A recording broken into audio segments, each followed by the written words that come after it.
Log. This latest format isn't working out either.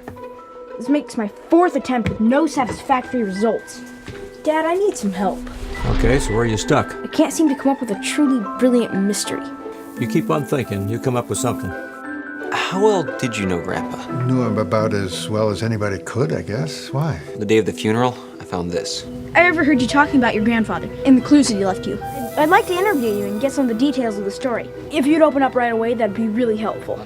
You are completely obsessed with this thing, and that's a problem. And you're not, and that's a problem. Is definitely a code. They're repeating patterns throughout. They don't make any English words. What if Grandpa's trying to tell me something? You better get to figuring it out, because you don't have much time. You're the detective, you figure it out. You've just scratched the surface of something you won't likely comprehend.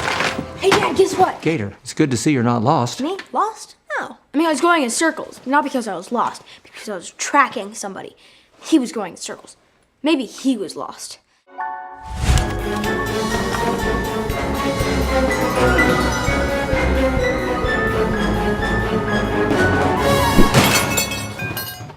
Missed. That is a very strange little boy.